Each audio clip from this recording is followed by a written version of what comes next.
You guys are playing from a deficit almost every game. You've been outscored 75-13 in the first half. How much strain does that put on a defense?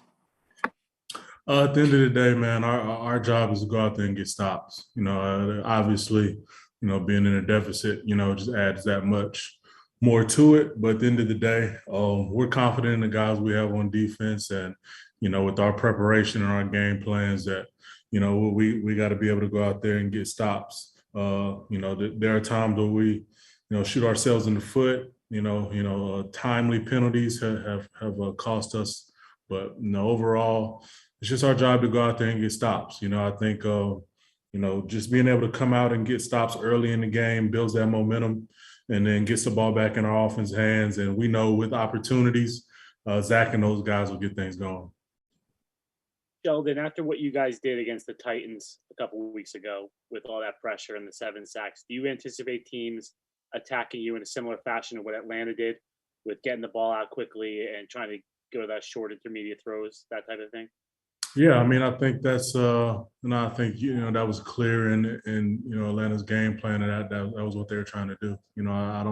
They weren't going to, sit back there and let Matt Ryan get hit, the way we hit Tannehill and let us pressure him the way we pressured Tannehill. So knowing that, you just kind of have to adjust and, understand that with the success of it that Atlanta had, you can expect a lot of teams to try to attack us that way. And, just understanding that, within self-scouting, just being able to go about developing certain rush plans and certain things to be able to generate quicker pressure. At the end of the day, one of my, best friends in this league, Cam Jordan, he's always talking about, if they're going to get the ball out faster, I got to win faster. At the end of the day, that's just what it's going to come down to, and, us in the D-line room, we just, not too long ago, just got finished having a conversation about this, but just put it on us. At the end of the day, we'll take that. We'll take that onus. We'll take that responsibility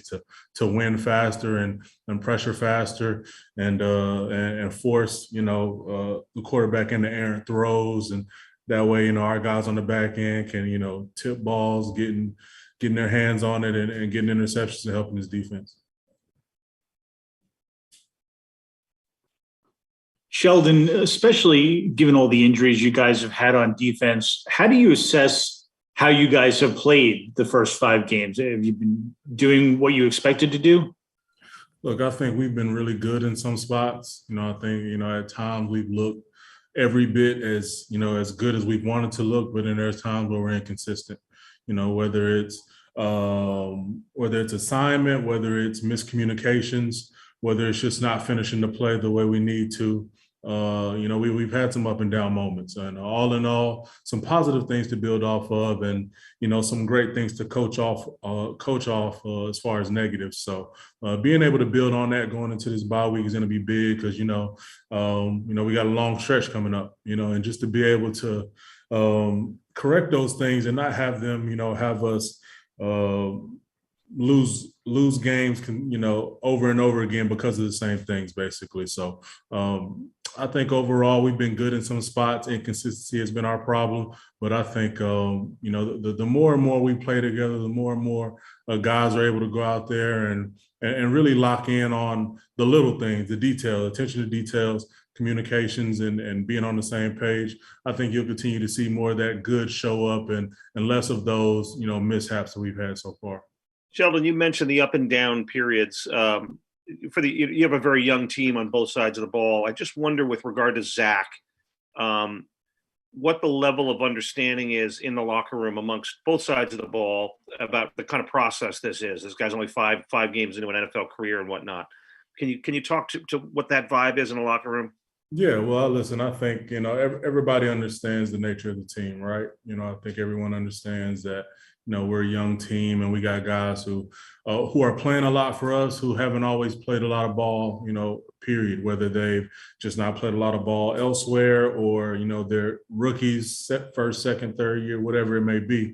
But at the end of the day, nobody's using it as an excuse. I think everybody comes in here with the mindset of, with that sense of urgency that each day is an opportunity to get better, to help us win games now. and not necessarily thinking about, oh, we got next year, we got this or we got that. At the end of the day, everybody comes in here with the mindset, the thought process that each day is an opportunity to get better, to help this Jets team win now, and that starts at the top, and it's going all the way to everybody on this roster, and we'll continue that mindset throughout the rest of the season.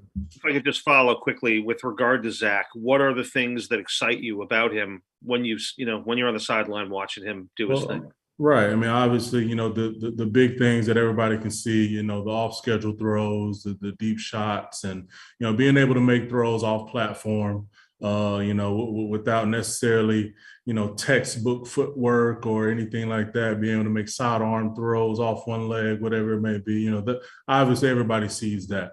But just his mindset, being able to, watch him closely throughout training camp, throughout the early part of this season, you see he's a guy who's unflappable. You see he's a guy who doesn't let, mistakes and, bad plays or anything like that hinder his confidence and his abilities to be able to lead this football team. And that's big. I think for a young guy, coming into a situation like this where, a team who isn't too far removed from drafting a quarterback super high, and obviously that didn't pan out, and he comes in to essentially replace that guy. And he's, for lack of a better term, looked at as a savior for this franchise. And he's embraced everything that comes with that, and he attacks every day with the mindset that each opportunity is an opportunity to grow and to learn from, whether it's good or bad. And you can see each and every game, whether it's something big or something little, he continues to get more and more comfortable with this offense, continues to get more and more comfortable with the play speed, with everything that's happening out there on the field. And I have the utmost confidence going forward that, he'll continue to lead this franchise in a great direction. Thanks, Sheldon. Mm-hmm. Sheldon, earlier you mentioned, that after this bye week break, you've got a long stretch coming up. Is that in some ways helpful for you guys? Like, just knowing that you have such a young roster that, okay, now everybody can kind of focus in and get their minds right for this next stretch. For a veteran, you might want it, later in the year, Right. But will this help you guys, do you think? Yeah, well, listen, I think, at the end of the day, the bye week's always helpful, right? Because now you're able to really go back and look at everything you've done, in its entirety, where for us, we can look back at these 5 games and evaluate everything, not just from the standpoint of, how we have to get ready for New England, but how we have to just continue to be better football players and help this defense continue to make more plays. So I think it's good for us. I think it'll be good for the young guys, because this is the first time they'll, truly be able to really just sit down and not think about an opponent, but think about the things they need to do to get better, the things they need to do to kind of lock in on their fundamentals and technique, and continue to take those steps to continue to be more consistent professional football players. So I think it'll be good for us, and then obviously we come back out of it with a divisional opponent, and, everybody knows what we have to do there. So it'll be good for us. I think all in all, guys will grow from this. Guys will use this week to, like I said, evaluate themselves. At the end of the day, for the next, 11 games or so, we're all we got, that's just kind of what we're going to hang our hat on. And we got to go to war with each other, each and every Sunday. And guys got to be able to lock in and trust that, the guy next to them, is going to be locked in on their fundamentals, attention to detail. And when we do that, we're a pretty damn good defense. We'll take a few more for Sheldon.